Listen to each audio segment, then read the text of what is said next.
Bonjour mes chers cancers, je vous remercie de me retrouver pour ce taroscope du mois d'octobre sur lequel on va se pencher sans plus tarder. Et la première énergie que nous avons, c'est la carte de la papesse qui la représente. Alors, la carte de la papesse, ça peut faire référence très simplement à votre propre intuition. C'est-à-dire qu'il va falloir être à l'écoute, quelquefois même de vos rêves, qui pourraient s'avérer être prémonitoires ou alors carrément vous mettre sur une piste. Mais c'est plus simplement ce qu'on appelle l'instinct, ce qu'on appelle l'intuition, cette petite voix intérieure qui va nous dire non, tu devrais pas, je la sens pas, c'est pas encore le moment, attends un peu. La papesse, ça peut être cette petite voix-là qui nous parle. Ça peut être aussi une personne, une femme hein, en général, une personne sans doute plus âgé que vous ne l'êtes, ou alors qui a une plus grande connaissance, une plus grande expertise que vous à propos de la situation que vous rencontrez, et qui va être en mesure de vous guider, de vous transmettre des informations qui vont être qui vont vous donner la capacité de vous positionner. Parce que c'est vrai que la carte de la papesse, ça peut être ça. C'est une femme mûre qui a vécu, qui est sage, dans l'idée de la sagesse évidemment. Elle sait tellement de choses qu'elle n'a même pas besoin de consulter l'ouvrage qu'elle a sur ses genoux, qui est le livre des connaissances et des savoirs. Elle est au contraire dans la capacité de nous transmettre ce savoir. Et donc, la carte de la papesse est une énergie qui va nous être ici favorable, c'est une alliée. Ça peut être une mère, ça peut être une grande sœur, ça peut être une amie fidèle de longue date, ou les personnes de plus de 60 ans, ou comme je vous l'ai dit, experts dans un domaine, qui va nous filer un coup de main, qui va nous soutenir ou nous aider. Mais de façon plus générale, la papesse est une carte qui appelle à la patience. Elle est assise, elle est en train d'attendre son heure. Et la papesse, c'est qu'elle laisse les choses arriver à maturité. Elle laisse les choses en silence évoluer. C'est quelqu'un qui est plutôt dans la retenue. Hein, on ne crie pas sur tous les toits, on ne claironne pas le projet, le désir ou l'envie qui nous travaille. On est au contraire dans la rétention et on attend patiemment que les choses évoluent dans le bon sens. Ce que l'on va ressentir, parce qu'il y a ce côté encore une fois intuitif qui nous dit, voilà, c'est mieux pour le moment, peut-être que c'est une période qui va en ce sens favoriser les stages, l'apprentissage, la réception du savoir pour nous permettre de mieux nous préparer à la suite, que ce soit un projet professionnel, que ce soit une meilleure connaissance de soi-même. Des fois, la papesse peut essayer effectivement de nous parler de psychanalyse, de suivi à ce niveau-là. C'est une carte très psychologue où on s'auto-analyse et on se prépare en ce sens à des changements prochains. Mais c'est une carte, voilà, on est dans la retenue, on est en train d'attendre de voir ce qui va se produire. Alors, dans les obstacles, on a la carte du 10 de denier et qui ici bon, bah, pose problème. La carte est dans les difficultés. Les deniers sont liés aux questions matérielles et financières, donc ça peut nous parler de problématiques à ce niveau-là, d'éventuelles pertes, bref. Mais le 10 de denier, quand il est dans les obstacles, il va finalement nous donner une recommandation assez semblable à celle que la papesse nous donnait, puisque le 10 de denier nous dit, en étant ce qui est défavorisé pour la période qui arrive, les prochaines semaines, ça nous dit de ne pas prendre des décisions de façon impulsive en se disant allez j'y vais, j'ai rien à perdre, je tente le tout pour le tout, on fonce. Au contraire, on nous invite avec le 10 de denier à nous recentrer sur nos besoins véritables, à se féliciter de ce que l'on a déjà. C'est pas le moment, nous dit le 10 de denier dans les obstacles, de bousculer les choses. On ne risque sinon que de provoquer encore plus de retard ou d'entrave. C'est effectivement ce que peut signaler également la carte du 8 de bâton. Parce que le 8 de bâton, c'est une carte où on s'est démené, on a fait tout ce que l'on pouvait, on a envoyé les messages aux personnes concernées, on a fait connaître nos désirs à qui de droit, on a frappé aux portes, on a envoyé nos courriers, et puis après, il ne reste reste plus qu'à attendre. Et le 10 de denier nous dit, voilà, on ne sait pas encore à ce moment-là si la situation a un véritable potentiel, mais raison de plus pour ne pas se précipiter et raison de plus pour ne pas forcer une réponse ou le retour de quelqu'un. 8 de bâton, on attend son retour, alors pas le retour forcément physique, mais une réponse, quoi. On attend une réponse, mais elle ne vient pas. Et donc, ça nous dit de ne pas tenter aveuglément notre chance. On pourrait sinon avoir des pertes. Bon, on l'a vu notamment financières, hein, parce que ça reste les deniers. Mais donc, il y a cette idée de on voit sur du long terme, et comme on est dans l'idée de s'investir sur du long terme, de voir sur du long terme, on n'a pas besoin, c'est pas à la semaine près, quoi. On n'a pas besoin de précipiter les choses. Parce que de toute façon, le 8 de bâton, en termes de vibration, il indique pour ce mois d'octobre, mes chers cancers, l'idée que de toute façon, une fois que vous avez fait de votre mieux, bah, faut attendre, quoi. Et il y a l'idée qu'au cours du mois, on va avoir le sentiment que tout est figé, que tout est suspendu, on est frustré, on est fatigué d'attendre, mais ça nous amène à être juste plus patient, patiente, faire preuve de plus de patience, encore un peu plus longtemps.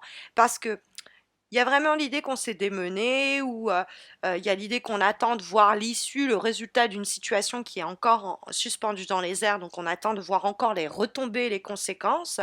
Mais même si cela génère pendant une période cette situation en suspens, cette intuition que rien, cette impression que rien ne bouge, on a l'intuition que ça va finir par donner des résultats. On a en effet la recommandation du 8 de bâton, c'est de ne pas forcer les choses, il faut laisser faire le temps. Par exemple, vous vous sentez prête à vous engager avec cette personne, avec ce projet, mais il ne faut pas brusquer les autres, il faut patienter, attendre qu'ils reviennent vers nous. On a tendu des perches et puis bah, on attend que certains s'en saisissent, mais sans les presser. Peut-être des fois il y a le temps d'une formation, une période de vacances, bon. Et donc il faut entre guillemets l'endurer parce que l'étoile qui donne la direction pour ce mois d'octobre est une carte qui appelle à la patience, une patience qui va s'avérer être constructive, puisque l'étoile, c'est jamais un échec, c'est l'idée que les rêves et les désirs qui sont les vôtres ont toute chance de se réaliser, mais certainement plus tard que ce que vous espériez ou ce que vous souhaitez. Hein, il y a l'idée éventuellement d'être un peu délivré de cette période d'attente que la papesse va mettre en lumière, mais néanmoins, il faut la respecter. Hein, c'est l'idée de sagesse et de réflexion qui amène à un équilibre, mais bah, c'est le temps hein, qui fait son œuvre. Alors, il faut le savoir qu'en ayant la papesse et l'étoile, bon, ça peut nous parler de projets nouveaux, mais la papesse, comme c'est une carte de gestation, et l'étoile, c'est la réalisation des rêves, et il y a une féminité, une présence féminine qui joue un rôle crucial par la présence de ces deux cartes. On peut avoir l'idée d'accoucher de quelque chose, mais ça peut être l'idée vraiment au sens propre, vraiment l'idée de tomber enceinte, quoi. Euh, et donc ça peut être longtemps que vous convoitez euh, cette grossesse ou la naissance de ce projet, de cette situation. Et l'étoile nous dit, elle incarne le futur, elle nous dit patience, ces choses arrivent. Hein, c'est une carte qui nous parle de passivité constructive, qui a des effets vertueux. Hein, on revient à cette idée de passivité que la papesse également prônait et que le 10 de denier dans les obstacles aussi encourageait. On va recevoir des signes favorables du destin qui peuvent être liés à cette intuition, cette petite voix intérieure qui va précisément nous guider. Alors, on peut avoir le sentiment que les démarches qu'on a engagées ne semblent pas porter leurs fruits assez vite, mais il faut croire en cette idée, croire en ce projet, croire en soi, ne pas baisser les bras. Il n'y a rien là tout de suite, mais les choses arrivent. Donc, il y a en plus, c'est une carte de douceur. Cette patience est constructive, hein, nous dit l'énergie de l'étoile. Nous avons une avant-dernière carte pour ce mois d'octobre qui est issue de celle divinatoire d'Algariel et nous avons cette chouette qui est le gardien de la nuit et c'est tout ce qui se fait en secret dans l'ombre.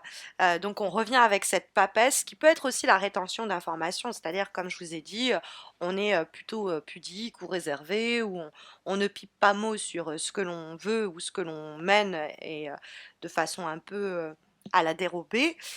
Et c'est ce que le gardien de la nuit peut mettre en lumière, l'idée de garder ses secrets pour soi. Et l'idée, encore une fois, de quelque chose qui grandit en silence et en secret, c'est ce que la papesse aussi signifiait. Bon, on a quand même dans la carte du gardien de la nuit des énergies un peu négatives qui nous parlent de tromperie, de mensonges, et donc on va observer ces personnalités éventuellement jalouses, manipulatrices, histoire de les révéler, de les plus simplement déceler. Donc ça peut être aussi l'idée qu'avant de s'engager plus en avant avec tel collaborateur, telle personne, on va guetter, étudier, prendre son temps pour bien savoir à qui on a affaire. Ça peut être un élément un petit peu plus anecdotique pour ce mois d'octobre. Et nous avons comme dernière énergie une lame issue d'un oracle que je suis très très très très contente de vous présenter parce que j'en raffole. Il s'agit de l'oracle d'Ama-Am qui a été pensé et dessiné par l'artiste Stéphanie Gras. Et nous avons la carte de l'élément eau. Et l'eau, en fait, dans toutes les symboliques anciennes, ce sont les émotions. C'est pour ça que les coupes qui ne sont pas apparentes dans votre tirage nous parlent de l'aspect affectif et relationnel. L'eau, c'est les sentiments, c'est les affects. Et c'est une carte qui nous invite à réfléchir un petit peu, à guetter, à étudier ce que l'on ressent. C'est une carte qui nous encourage à être guidés par ces émotions et les messages que l'on reçoit. Et là, on revient avec à la papesse, à cette idée d'intuition.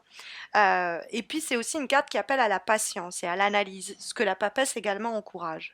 Et il est associé une parole à cette carte qui est la suivante. Ce qui noie quelqu'un, ce n'est pas le plongeon, mais le fait de rester sous l'eau. Voilà. Donc j'espère écouter que ces énergies sauront vous guider, vous aider à naviguer au cours des prochaines semaines, à travers les prochaines semaines. Mais vous savez, si vous avez besoin d'une guidance plus personnalisée, il y a le concours que j'organise chaque mois sur ma page Facebook et qui vous permet de remporter un tirage un petit peu comme celui-ci, mais répondant à votre problématique du moment. Donc n'hésitez pas à m'y retrouver. Vous avez le lien de ma page Facebook en descriptif de cette vidéo.